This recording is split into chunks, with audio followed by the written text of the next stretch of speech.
ब्रिजेश भाई, जो मौजूदा चुनाव 2023 वाला बीजेपी ने कैसा जीता, लेकिन एक बार फिर मैं उन 17 दिनों में छोटा सा आपसे और जानना चाहता हूं कि वो जिन लोगों ने बगावत की, आपसे बातचीत करते हुए भी हम समझ रहे थे, जिन लोगों ने बगावत की कांग्रेस पार्टी में, उनमें कुछ मंत्री थे। और फिर ये है ना कि मंत्री के बाद आप बीजेपी में भी जाओगे तो मंत्री ही बन जाओगे, मुख्यमंत्री तो बन नहीं जाओगे।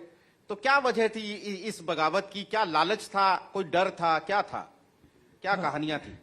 जो शुरुआत कुछ हुई थी वो कुछ ऐसी हुई थी कि वो जिस नेता के पीछे थे तो कहा गया कि इस नेता के का सम्मान असम्मान हुआ है, तो उस सम्मान की रक्षा के लिए हमको सब कुछ छोड़ना पड़ेगा।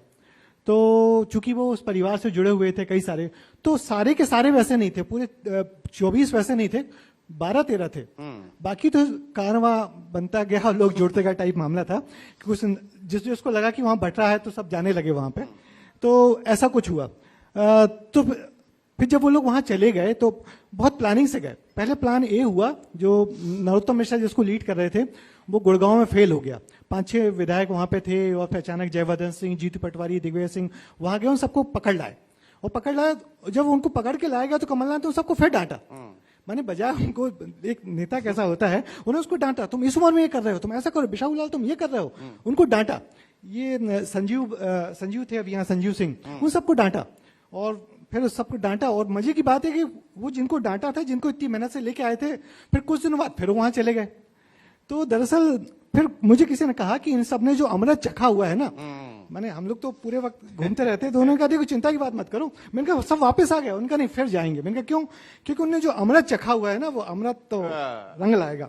तो फिर जिन सब ने अमृत चखा हुआ था फिर वहां चले गए। मगर ये सब प्लान बी अमित शाह का था, तो वो फुल प्रूफ प्लान था। सब लोग यहाँ से चुपचाप एक एक करके गए, आगरा में गाड़ियां छोड़ी सबने, और आगरा से बाय दूसरी रोड से, माने दूसरी गाड़ियों से दिल्ली आए और दिल्ली से उड़ गए, उड़ के बेंगलोर चले गए। अगले दिन होली थी और होली के दिन शायद मैंने पहली बार ऐसा कुछ काम किया होगा, हम लोग लाइव खड़े हुए थे।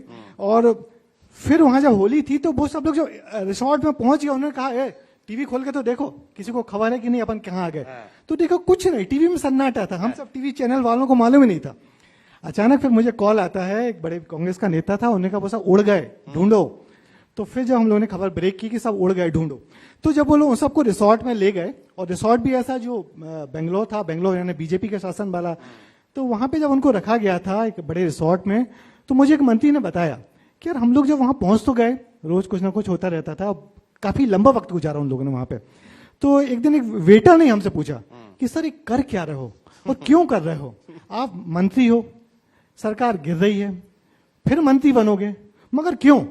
तो कहते उन मंत्री जी ने मुझे बताया कि हमारे पास जवाब नहीं होता था। सही बात। क्योंकि एक वो तो वहां चले गए थे, मगर जो एक सरकार यहाँ जिंदा थी कमलनाथ जी की, तो उनने सब कुछ करना कोशिश की, उनके घर वालों को, उनके परिवार वालों को, उनके रिश्तेदारों को, ना सब कुछ जिस तरीके से कर सकते थे सब कुछ किया।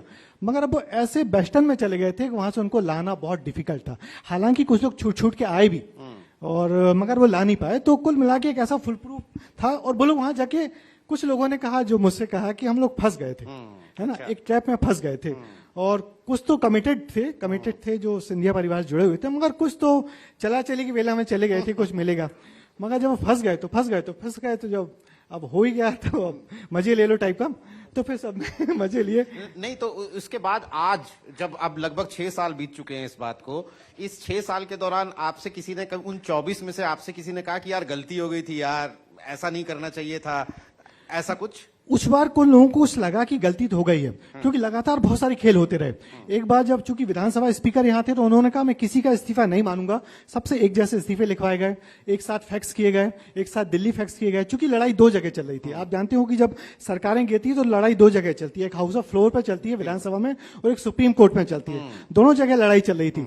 तो यहाँ के स्पीकर ने कहा कि नहीं, जब तक मैं दर्शकों को बता दूं कि दल बदल एक कानून है जिसमें अगर विधायक अपनी पार्टी छोड़ते हैं तो उनकी विधायकी जाने का डर रहता है, लेकिन उसमें इतने कानूनी पेंच उलझा दिए जाते हैं कि मामला सुप्रीम कोर्ट में चला गया था। तो यहाँ के स्पीकर ने कहा कि सबको यहाँ आना पड़ेगा। तो भाई सबको वहां तैयारी करवाई गई, सब लोग वहां तैयार होके एयरपोर्ट तक आए, वो सारे लोग। और फिर यहाँ से एक दल भी गया, माने यहाँ से जो एक मंत्री थे उन्होंने बताया कि जीतू पटवारी जो उनको लेने आए थे उसी जगह थे। वो जीतू पटवारी, उनके 10 लोग हमारे सामने से निकले और हम लोग 10 लोग छिप के बैठे हुए थे एक लॉन्ज में, और कांग्रेस के लोग जा रहे थे और हम वहाँ फ्लाइट हो रही थी। मगर फिर कुछ ऐसा हुआ कि जब यहाँ पता लगा कि यहाँ एयरपोर्ट घेर लिया गया है, साथ तैयारी हो गई है, कांग्रेस के कार्यकर्ता आ गए, पुलिस आ गई, तो सबको लगा हम यहाँ उतरेंगे और पुलिस पकड़ के ले जाएगी और कमलनाथ के सामने खड़ा कर देगी या दिग्विजय सिंह के सामने खड़ा कर देगी, तो हमारे पास कहने को कुछ रहेगा नहीं। इन बड़े नेताओं को यही भरोसा था कि जिस दिन वो हमारे सामने आ गए हमसे मुंह नहीं मोड़ पाएंगे। तो फिर वो लोग एयरपोर्ट से ही फिर वापस हुए। आखिर में फिर कहा कि नहीं, दिल्ली जाना पड़ेगा, तो फिर दिल्ली जाने की कोशिश हुई, फिर दिल्ली नहीं जा पाए। फिर जो सब पूरा गेम होता है, सुप्रीम कोर्ट में 2 दिन सुनवाई के बाद चीफ जस्टिस ने कहा कि नहीं, आप चूंकि आप हाउस ऑफ फ्लोर पे अपना वो करिए, बहुमत साबित करिए, और चूंकि बहुमत था नहीं तो कमलनाथ जी ने एक लंबी सी प्रेस कॉन्फ्रेंस की, और प्रेस, मजे की बात ये देखिए कि प्रेस कॉन्फ्रेंस खत्म हुई और कोरोना लग गया सरकार गिरी और कोरोना लग गया। और हम पत्रकार लोग जो उस प्रेस कॉन्फ्रेंस में थे, चूंकि वहां पे एक पत्रकार था जिसकी बिटिया लंदन से आई हुई थी वहां पे, तो उसको मान लिया गया कि वो सस्पेक्टेड है कोरोना का, कोविड का। अच्छा। तो उसको नोटिस दिया गया, उसके घर में पुलिस की घेराबंदी हुई, और हम सब पत्रकार जो लोग उस प्रेस कॉन्फ्रेंस में शामिल थे, सबके घरों पे नोटिस लगा दिए गए कि ये सब कोविड वाले अफेक्टेड लोग हैं, ये लोग घर से बाहर ना निकले।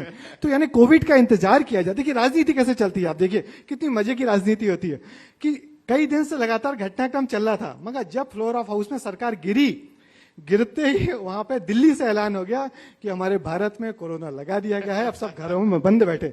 जब तक सरकार नहीं गिरी थी तब तक कोई कोरोना नहीं था, सरकार गिरी और कोरोना लग गया और हम सब लोग सस्पेक्टेड की श्रेणी में आ गए।